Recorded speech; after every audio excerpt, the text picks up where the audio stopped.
சம்பு முனி வேள்வியிலே ஆதிசிவன் வேர்வையாலே அக்கினியில் ருத்திரமாய் அவதரிச்சு எழுந்தையனோ கண்டனவன் மேல் கொடுக்க ஆணவத்தில் ஆட்டமிட்ட வாதாபி கதை முடித்த வீர மகராசன் எனோ இந்திரனின் பெண் மணந்து 8 திசை குலம் செழிக்க நாடாண்ட மூத்தையனா நம்ம வன்னியர் குல சத்திரையர் எனந்தாண்டா வீர வன்னியர் எனந்தாண்டா. மற்ற சமூகங்கள் உருவான வரலாறு உண்டு, ஆனால் நமக்கென்று ஒரு வரலாறு உண்டு. இந்த வரலாறை நாங்கள் எழுதவில்லை. மதுரை விட்ட சுந்தரபாண்டியன் காலத்தில் வீரப்பிள்ளை என்பவர் எழுதி வைத்திருக்கின்றார் வீரவன்னிய புராணம். அந்த வீரவன்னிய புராணம் என்ன சொல்கிறது? வாதாபி என்ற அசுரனை அழிப்பதற்கு சம்புமா முனிவரை யாகம் செய்ய சொல்லி அந்த அக்னிகுண்டத்தில் வன்னி குச்சை போட்டு நெருப்பை உண்டாக்கி சிவபெருமான் பார்வதி இணைந்து நின்று தனது நெற்றிக்கண்ணில் இருந்த ஆகுதி நீரை தாமரை இதழ் எடுத்து அந்த அக்னிகுண்டத்தில் போட அந்த அக்னிகுண்டத்தில் இருந்து வீரவாளோடு வெள்ளக்குதிரை தோன்றிய வந்தான் வீரவன்னிய மகாராஜா. அவன் வழிவந்தவர்கள் தான் இந்த வீரவன்னியர் கூட்டம். சிவபெருமான் சொல்கிறார், சம்புமா முனிவர் யாகத்தில் உருவானால் உனது ஓத்திரம் சம்பு மகரிஷி ஓத்திரமாகும்.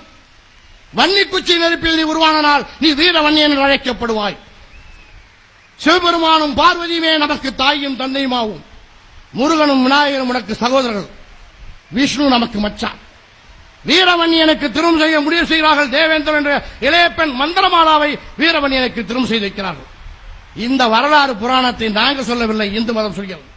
ஆக அதர்மத்தை அழித்து தர்மத்தை நிலைநாட்ட பிறந்தவன் தான் வீரவன்னியகுல சத்திரியன். சத்திரியன் என்றால் அரசு குலத்தவன், இந்த நாட்டை ஆண்டவன். எங்களை அழிக்கிற சக்தி எதுவும் கிடையாது. அக்னியில பிறந்த நாங்க. நான் அக்னியில பிறக்க சொல்ல முடியுமா? சொல்லு. வாதாபி யாரு? சூரனை சம்ஹாரம் செய்த பிறகு அசுரகுலம் அழிந்து விடுகிறது. சூரனின் தங்கை அஜமுகி துர்வாச முனிவரோடு இணைந்து வாதாபி வில்லவன் வாதாபி என்ற 2 குழந்தைகளை பெற்றெடுக்கிறாள். வில்லவனை அகத்திய முனிவர் அழிக்கிறார், வாதாபியை வீரவன்னியன் கொள்கிறான். ஆக திரௌபதி மகாபாரதம் சொல்கிறது அக்னியில் இருந்து பிறந்தாள். அந்த திரௌபதியை வழிபடுகின்ற சாதி எங்கள் வன்னிய மக்கள்.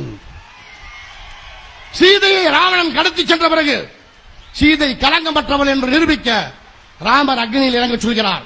சீதை அக்னியில் இறங்கி தான் குற்றமற்றவள் என்பதை நிரூபிக்கிறாள். ஆக சீதை அக்னியில் வருகிறார், திரௌபதி அக்னியில் வரும்போது இந்த வன்னியன் அக்னியில் வந்தது இல்லை என்று யாராலும் சொல்ல முடியாது. ஆக அக்னியில் பிறந்த நாங்க எங்கள் அழிக்க யாராலும் முடியாது. வன்னிய புராணத்தை பொய்யும் சொல்ல முடியாது. சூரனை சம்ஹாரம் செய்த விழா நடக்குது திருச்செந்தூர்ல. சூரனை சம்ஹாரம் செய்தது. சூரனின் தங்கை அஜமுகி துர்வாச முனிவரோடு இணைந்து வாதாபி வில்லவன் என்ற 2 குழந்தைகளை பெற்றெடுக்கிறாள். வில்லவனை அகத்திய முனிவர் அழித்ததாக வரலாறு இருக்கிறது. வாதாபி வீரவன்னியன் அழித்தான் என்ற வரலாறு இருக்கிறது. புராணம் உள்ள சாதி, வீரம் உள்ள சாதி, வீர வண்டிய குல சத்திரியனாம். சத்திரியன் என்றால் அரச குலத்தவன். படை நடத்தி பாராண்ட பேரினம். கங்கை வரைக்கும் படையெடுத்து சென்றான். கங்கை கொண்டான் கடாரத்தையும் என்றான் ராஜேந்திர சோழன். ஈழத்தை ஆண்டான் பாயும் புலி பண்டார வன்னியன். திருவண்ணாமலை கோவிலை கட்டியவன் வல்லாரராசன் என்ற வன்னிய மன்னன். திண்டிவனத்தை ஆண்டிய நல்லியகோடான ஒரு வன்னிய மன்னன். திருப்பதி கோயில் கட்டிய தொண்டை மன்னன். இப்படி ஆண்ட சாதி நாங்கள். சேர சோழ பல்லவ சம்புராயமனின் வழித்தோழர்கள் படை நடத்தி பாராண்ட பேரினம் வன்னியகுல சத்திரியனம்.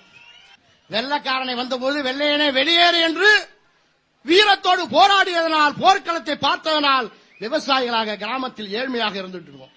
நாங்க ஆண்ட சாதி.